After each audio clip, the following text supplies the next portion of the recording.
não quis acender. Boa noite para todos. Uma bênção estarmos aqui mais uma vez reunidos numa noite tão agradável como essa, num lugar que já é agradável por natureza, mas quando a gente percebe todo o cuidado, todo o carinho com que pessoas amadas e queridas trabalham para que tudo fique bonito. O pastor Alexandre dando a sua contribuição agora aqui. Aí, pastor, agora ela foi. Maravilha. Agora ficou perfeito, pastor. A gente está acertando aqui, perguntando só a danadinha que queria acender, mas foi bom. Obrigado, pastor.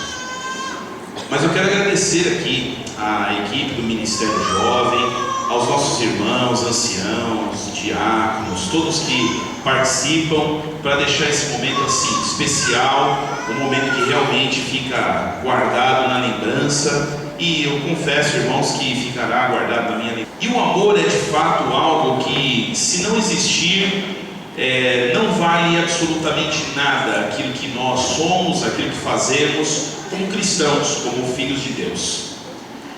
Esse hino que foi cantado aqui agora poderia preceder a ceia e irmos para casa, não precisa nem de mensagem. Essa música é muito bonita, fazia algum tempo que eu não escutava esse hino e tive o prazer, aliás, durante toda essa semana, agradeço a todos que participaram cantando. Realmente foi algo maravilhoso, realmente a gente teve a oportunidade de transbordar a vida aqui no sorriso da alma, que é louvar o nome de Jesus.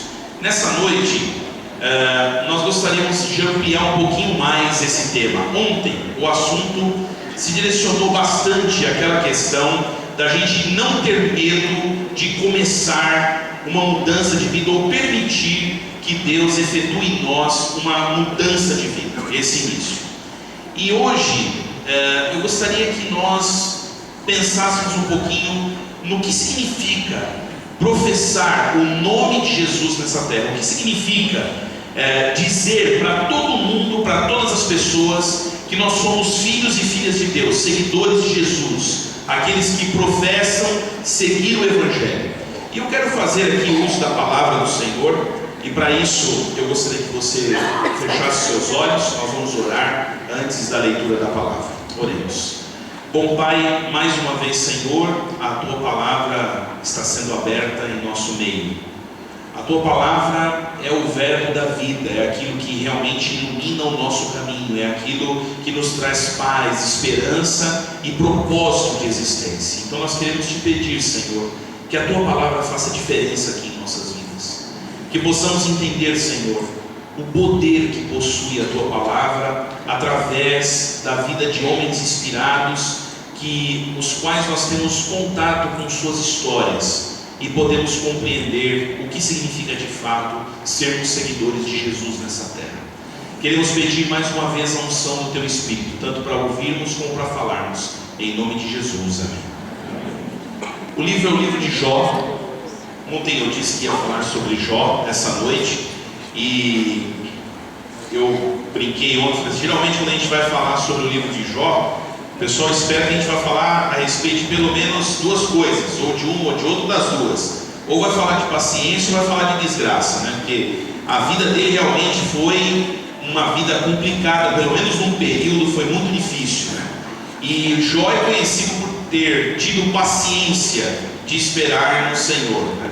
Mas no assunto não é nenhuma coisa nem outra. E eu gostaria de me ater com vocês aqui no texto que está no capítulo 1 do livro de Jó, e o verso 6 em diante.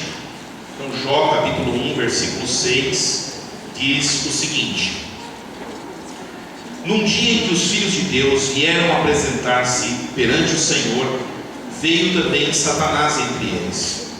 Então perguntou o Senhor a Satanás: De onde vem?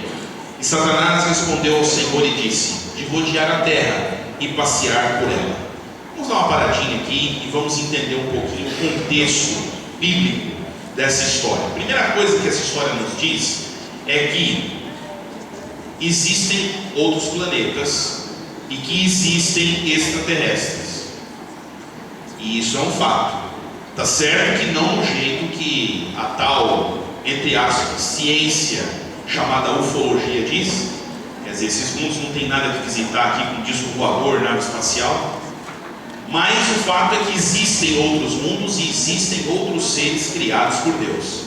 Seres estes que não experimentaram o pecado, como o ser humano infelizmente experimentou.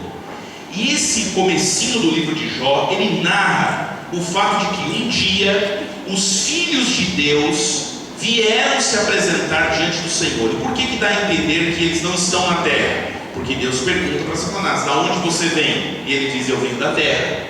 Quer dizer, se ele pergunta da onde vem, e o diabo responde: da terra, é porque eles não estavam na terra. Então, em algum lugar nesse vasto universo estavam reunidos os representantes dos mundos criados por Deus. E essa história de Jó, ela é introduzida de uma maneira que, ao meu ver, de todos os livros da Bíblia, de todas as histórias da Bíblia, é a que mais nos traz a noção do que significa ser um filho de Deus nesse mundo. Por quê? Porque quando Deus pergunta para Satanás: da onde você vem? É óbvio que Deus sabia de onde ele vinha. Sabia ou não sabia? Sim ou não? Lógico que sabia. Deus sabe todas as coisas. Quer dizer, Deus não estava curioso para saber de onde vinha o inimigo. Na verdade, essa pergunta que Deus faz para ele, no contexto hebraico, da onde o livro foi escrito e cresce ter sido escrito por Moisés, no livro de Jó, ele escreve essa pergunta que diz mais ou menos o seguinte: se a gente conseguisse transliterar, tentar passar a ideia dessa pergunta, é mais ou menos o seguinte: o que você está fazendo aqui? Quer dizer, você vem representando que lugar? Você vem de onde? Você representa o quê? Porque na verdade ali estavam os representantes dos mundos. Então Deus pergunta: você vem com que direito aqui? Você representa o que aqui? Que mundo? E Satanás dá uma resposta irônica para Deus. Ele diz assim: eu venho de rodear a terra e passear por lá. Como quem diz assim: eu venho do lugar que é meu lugar de passeio. Eu venho do lugar que é meu lugar por direito. Eu venho do meu mundo, da terra. Eu venho do lugar que eu possuo, do lugar que é meu. E Satanás trata Deus com ironia nesse texto. E várias vezes eu já li o livro de Jó. E muitas das vezes que eu li o livro de Jó, eu sempre pensava o seguinte a respeito do que eu vou falar agora, do texto que nós vamos ler. Eu pensava assim: para que Deus colocou Jó nessa roubada dessa história? Porque pense bem, Jó era um homem fiel, temente a Deus, orava e oferecia sacrifícios a Deus pelos seus próprios filhos. E olha o que Deus fala e o jeito que Deus fala para Satanás a respeito disso. Verso 8: perguntou ainda o Senhor a Satanás: observaste o meu servo Jó? Porque ninguém é na terra semelhante a ele, homem íntegro e reto, temente a Deus e que se desvia do mal. Pense bem o que Jó tem a ver com essa história do diabo ir no céu, dizendo que, ou em outro lugar do universo, dizendo que está vindo do mundo dele. Parece que Deus vai lá e cutuca a onça com a vara curta. Parece que Deus pega Jó, que estava na dele, tranquilo e sossegado, e põe Jó assim numa fria. Porque ele fala: escuta, você viu lá meu servo Jó? Sabe mais ou menos com quem provoca?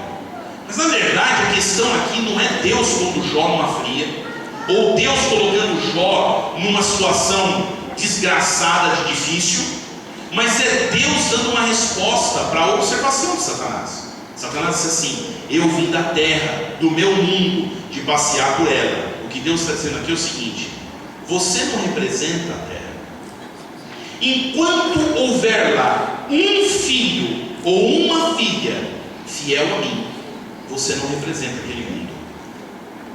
O que Deus está dizendo para Satanás é o seguinte: escuta, pera um pouquinho, você não tem o direito. Você viu Jó, temente a Deus, homem fiel. Se alguém que deveria estar aqui representando a terra, se chama Jó e não você. E Satanás diz para ele: é lógico, o Senhor dá tudo para ele. Jó não serve o Senhor por amor. E o grande dilema do livro de Jó é o seguinte: não é o fato de Jó servir ou não a Deus, não é a grande questão, mas é o porquê se serve. A Bíblia quer discutir aqui que Jó, ele serve a Deus por amor. Então Deus diz assim: pode tirar as coisas dele, e você vai perceber que ele não blasfema contra mim. Jó perdeu tudo num único dia, tudo entre aspas, só não perdeu uma coisa, a esposa. Porque Satanás tinha um plano para ela, para que quando ele tivesse a maior desgraça, no momento de maior desgraça e tragédia, essa mulher chegasse e dissesse assim: amaldiçoa Deus e morre. Perdeu tudo: casa, gado, riquezas, filhos, tudo ficou a zero. Então diz a Bíblia que Satanás voltou para essa reunião e falou assim: bom, eu estou aqui agora por direito. Deus falou: mas Jó não blasfemou contra mim, então você não tem o direito de estar aqui. Então ele fala: sim, mas o Senhor também cuida demais dele. Toque nele, tira-lhe a saúde, para ver se ele não blasfema contra o Senhor. E Deus falou assim: você pode fazer o que quiser com ele, só não está autorizado em tirar a vida. E vocês sabem a desgraça de vida que aconteceu com esse homem, que até se sentar sobre cinza e se coçar com caco de telha ele fez, mas ele não blasfemou contra Deus. O livro de Jó mostra 3 amigos de Jó falando muita bobeira para Jó. Tem que ter cuidado com fazer sermão sobre o livro de Jó, para não pegar o conselho desses camaradas, porque eles só diziam para Jó: isso está acontecendo com você, você tem algum pecado. Mas eu não tenho, eu já avaliei minha vida na presença de Deus, está tudo bem. Não, então tem alguma coisa, você fez alguma coisa, Deus está punindo você. E esses amigos de Jó eram instrumentos de Satanás, para que ele entendesse assim: você está sofrendo porque Deus te abandonou, você está sofrendo porque Deus não te ama, você está sofrendo porque Ele não olha por você. Está vendo? Você foi tão fiel, você sempre foi tão fiel a Ele, você sempre foi tão certinho na sua vida, e agora que é a hora mais difícil da sua vida, você não tem Deus do seu lado. Algum problema você tem, Jó? Alguma coisa aconteceu? Ele dizia: não, mas não é possível, não aconteceu nada. E aí Jó começa a amaldiçoar tudo que você pode imaginar.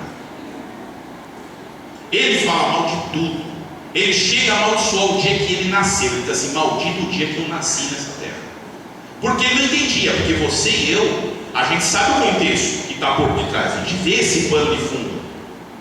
Mas Jó não via, e ele não sabia. E Satanás não obteve o direito de pisar no céu por causa de um homem chamado Jó. Jó foi a embaixada de Deus no mundo, a embaixada do reino. A embaixada do reino de Deus na terra se chamou Jó numa época da história. Tirando de Satanás o poder e o domínio sobre o planeta, um mísero homem chamado Jó, que teve a sua vida reduzida ao pó, a nada, mas permaneceu firme em relação ao que Deus queria para a vida dele. Falou: tudo pode ser ruim, mas Deus não. E ele então solta uma das frases mais lindas da Bíblia: eu sei que o quê?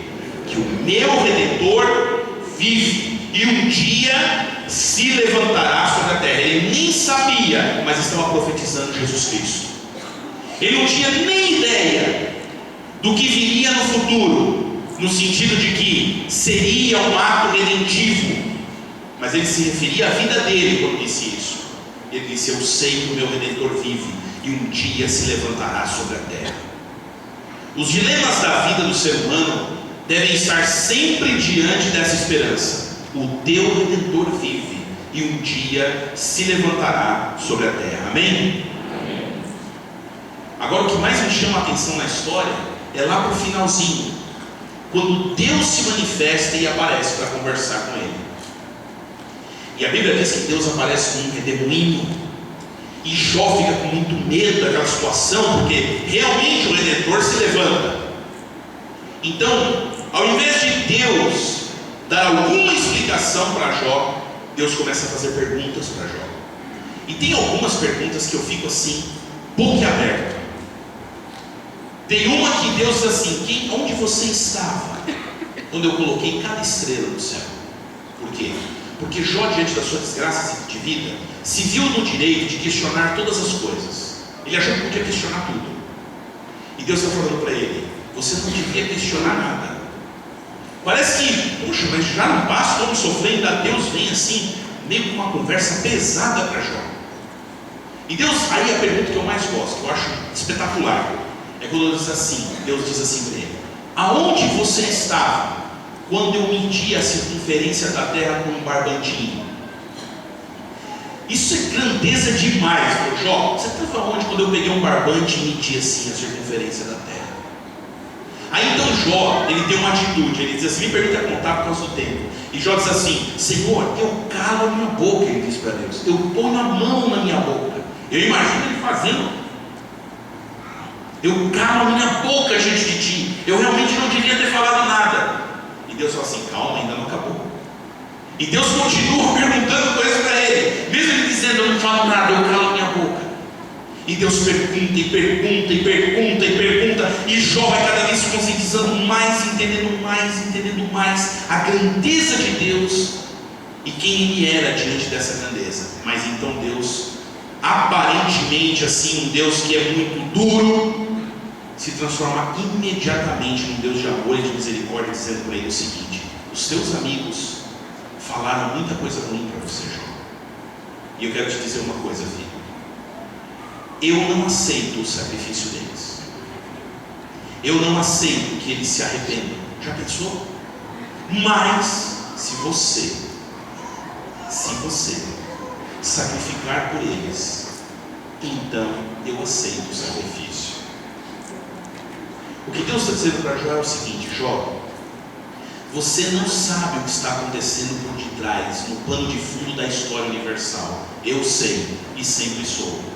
Mas tem o seguinte, filho, você foi fiel, você foi firme, você acreditou em mim, então isso será valorizado. Eles não adiantam sacrificar por mim, mas de você eu aceito o sacrifício, seu e por eles. E é exatamente isso que Jó faz. Que mensagem existe para você e para mim nesse pequeno ato de Deus em relação a Jó? Primeira coisa, se o livro de Jó foi escrito por Moisés, provavelmente ele antecedeu a qualquer sacerdote na época de Moisés.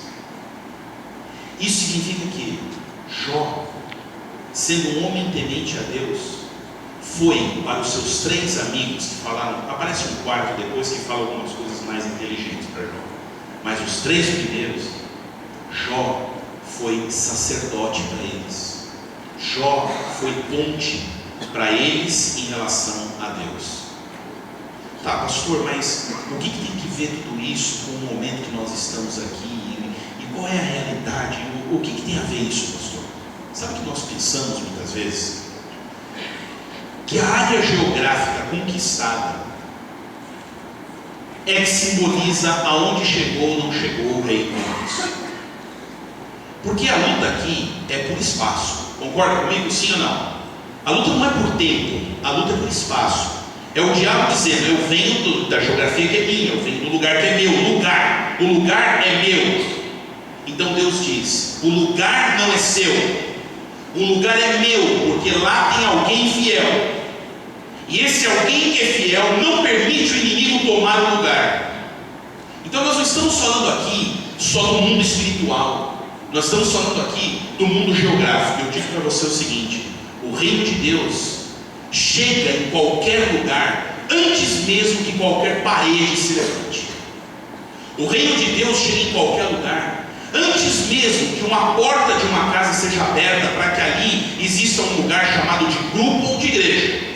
O reino de Deus, ele chega à terra quando um ser humano, filho ou filha do Senhor, sincero, decide chegar num determinado ponto geográfico desse planeta, qualquer que seja ele. Ali então se estabelece na presença desse filho o reino de Deus, domínio do Senhor Jesus Cristo, lugar da morada do Espírito Santo, porque Deus não habita em paredes feitas por homens, mas Deus habita naquilo que é o templo do seu Espírito. Eu e você que está me ouvindo aqui essa noite, embaixada do Senhor Jesus na terra. Se nós estamos falando aqui de um movimento revolucionário, eu digo para você, a maior revolução de todas, a esperança do mundo não é a Conferência Geral ou qualquer outra instituição humana nessa terra. A esperança do mundo é a embaixada de Deus na terra. Você que traz consigo o nome de Jesus e você não permite, pela tua presença e fidelidade a Deus, que o inimigo ganhe espaço nesse mundo. Aonde chega o Filho de Deus, ali chegou o reino de Cristo. Na rua, no trabalho, na escola, na loja, na padaria, no posto, na rodovia e na igreja, se torna lugar da habitação de Deus, porque a embaixada de Cristo se faz presente ali naquele lugar. O diabo chegou cheio de razão e disse assim: eu venho do lugar que é meu. Aquele lugar não é teu. Qual era o lugar? Era um bairro? Era um planeta. E Deus falou: não é teu. Não tem direito. Você viu o meu servo Jó? Ele é fiel a mim, homem íntegro, temente a Deus. Não é seu, é dele. Quando Jesus Cristo veio a essa terra, a frase mais dita por Jesus foi essa: o reino de Deus está próximo. O reino de Deus já está entre vocês.